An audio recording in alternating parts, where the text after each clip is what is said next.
అస్మద్గురుభ్యో నమః.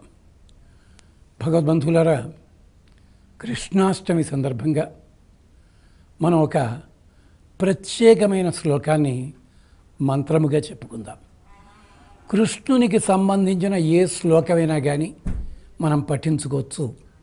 విష్ణు సహస్రనామ స్తోత్రంలో, భాగవతంలో, పద్మపురాణంలో చాలా చోట్ల ఈ శ్లోకాలు, కృష్ణాష్టకం శంకరాచార్యుల వారిది, ఇవన్నీ ఉన్నాయి.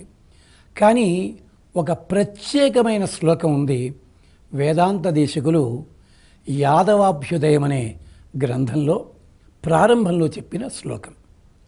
ఇది కృష్ణ అవతార రహస్యాన్ని చాలా అందంగా చెప్పిన శ్లోకం. ఆ శ్లోకం వినండి. వందే బృందావనచరం వల్లవి జనవల్లభం జయంతి సంభవం ధామ వైజయంతి విభూషణం. శ్లోకం చాలా తమాషాగా ఉంది. వందే బృందావనచరం వల్లవీజన వల్లభం. బృందావనంలో తిరిగేవాడు, గోపకాంతల మనస్సులు అపహరించినవాడు. జయంతి సంభవం, జయంతి నాడు పుట్టినవాడు. ధామ, గొప్ప కాంతి కలిగినవాడు. వైజయంతి విభూషణం, వైజయంతిని విభూషణంగా కలిగినవాడు. శ్లోకం అంతా బాగానే ఉంది, కానీ మధ్యలో ఒక పదం దగ్గర మనందరికీ సందేహం కలుగుతుంది, తప్పేమన్నా ఉందేమో అని. జయంతి సంభవం అన్నారేమిటండి? జయంతి అంటేనే పుట్టడము, సంభవం అన్నా కూడా పుట్టడమే కదా. మరి ఇదేమిటి పదం ఇలా వాడారు? ఇక్కడే ఉంది చమత్కారం. శ్లోకంలో తప్పు లేదు, చెప్పుకుందాం. ఒక్కసారి మళ్ళీ శ్లోకం చెప్పుకుందాం.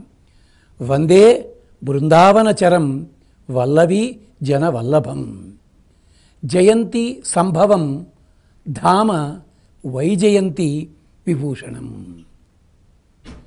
ఏమిటి? కృష్ణావతారం వచ్చిన కారణం దేనికి అంటే, అందరూ కంసుడిని చంపడానికి, మరో పని చేయడానికి ఇది చెప్పుకుంటారు. వల్లవి జనవల్లభం, గోపకాంతల్ని ఉద్ధరించడానికి. గోపకాంతలు ఎక్కడి వారో తెలుసునా? మత్స్యావతారం ఎత్తిన దగ్గర నుంచి రామావతారం దాకా ఎందరెందరో స్వామిని సేవించిన వాళ్ళు, వాళ్ళల్లో స్త్రీలున్నారు, పురుషులున్నారు, నాగకాంతలు, మత్స్యకాంతలు, అప్సరసలు, ఎంతమంది అంతమంది, అన్ని వేల మంది గోపికలయ్యారు. ఇది కారణం. వందే బృందావనచరం. బృందావనమని ఇప్పుడు గొప్పగా చెప్పుకుంటున్నాం. ఒకప్పుడు అది బృందావనము కాదు, బృందవనము అంటే పల్లేరు కాయలుండే చోటు. కానీ స్వామి దృష్టి పడగానే బృందావనం అయ్యింది. అంటే గోప బృందాన్ని రక్షించేలాగా నవశష్పాఢ్యం, కొత్తగా మొలచిన పచ్చిక బయళ్ళు వచ్చాయి అక్కడ. అది వందే బృందావనచరం అంటే అఘటన ఘటనా సామర్థ్యం కృష్ణ పరమాత్మది. అది చూపించినవాడు. తిద్దరాని మహిమల దేవకీసుతుడు. అందుకోసం వందే బృందావనచరం వల్లవీజన వల్లభం అంటే ఆడపిల్లల వెనకే తిరగలేదు. అంతనింత గొల్లెతల అరచేతి మాణిక్యము. చిన్నవాళ్ళయ్యేది, పెద్దవాళ్ళయ్యేది, అందరినీ కూడా ఆదరించిన మహానుభావుడు ఆయన. వల్లవీజన వల్లభం జయంతి సంభవం. సంభవం అంటే ఆవిర్భవించినవాడు. జయంతి అంటే జ్యోతిష శాస్త్ర ప్రకారము నక్షత్రములు రెండు కలవాలి. రోహిణి, శ్రవణ లేదా మృగశిర నక్షత్రములు విద్ధము కావాలి. రెండు తిథులు విద్ధము కావాలి, అష్టమి నవమి కూడా. అలాగా ఆ తర్వాత సంక్రమణం కలగాలి. సింహమాసము, సింహ సంక్రమణం జరగాలి. శ్రవణ నక్షత్రము. ఇలా ఇన్ని కలిస్తే ఉండే ముహూర్తానికి పేరు జయంతి. జయంతి సంభవం. అన్ని ముహూర్తములు సరిగ్గా కలిసిన వేళ జన్మించాడు ఆయన. అందుకని జయంతి సంభవం ధామ, గొప్పదైన కాంతి. ఆయన పుడుతూ ఉండగానే కాంతి చూడడానికి బ్రహ్మాది దేవతలంతా పరిగెత్తుకొచ్చారు. కృష్ణ పరమాత్మ రాయబరానికి వస్తే ఆ కాంతిని చూచి లేచి నిలబడి దండం పెట్టకూడదని నియమించుకున్న దుర్యోధనాదులంతా అవశాహ ప్రతిపేదిరే. అందరూ కూడా లేచి కూర్చున్నట్టు ఆయన చూడగానే లేచారు ఒక్కసారి. అది ధామ.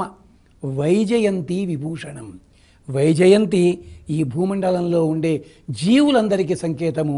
వైజయంతి విభూషణం అంటే కృష్ణావతార తత్వంలో మనకి వేదాంత సారము, జగద్గురుం ఆ మహానుభావుడైన.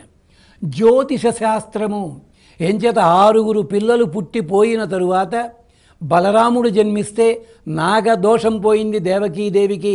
అప్పుడు 8వ గర్భంలో జన్మించాడు కృష్ణ పరమాత్మ. జ్యోతిష స్వరూపాన్ని చూపించాడు ఆయన. అంతేకాదు ధర్మాన్ని చూపించాడు. యుగధర్మం ఏమిటి? తప్పు చేసిన వాడికి శిక్ష పడి తీరాలి, వెంటనే క్షమించడం కాదు. అలాంటి ధర్మాన్ని చూపించి జగద్గురు అయ్యాడు, భగవద్గీత బోధ చేసిన మహానుభావుడు. రామావతారంలో రాముడిగా తన కథ విన్నవాడు, కృష్ణావతారంలో తన స్వరూపాన్ని విష్ణు సహస్రనామంగా విన్నవాడు మహానుభావుడు. అలాంటి కృష్ణ పరమాత్మ ఆవిర్భావాన్ని ఇవాళ ఆస్వాదన చేద్దాం, కరువు తీరా జరుపుకుందాం. స్వామికి 32 ద్రవ్యములతో నివేదన చేద్దాం. లేదు, ఓపిక లేదనుకుందామా, పాలు, పెరుగు, వెన్న, జున్ను, తేనె, పండ్లు ఇవి దొరుకుతాయి కదా, వీటినైనా స్వామికి సమర్పిద్దాం. ఒక్కసారి ఈ శ్లోకాన్ని మనసారా ధ్యానం చేద్దాం. తప్పనిసరిగా రోజులో ఎప్పుడైనా 108 సార్లు జపం చేయండి.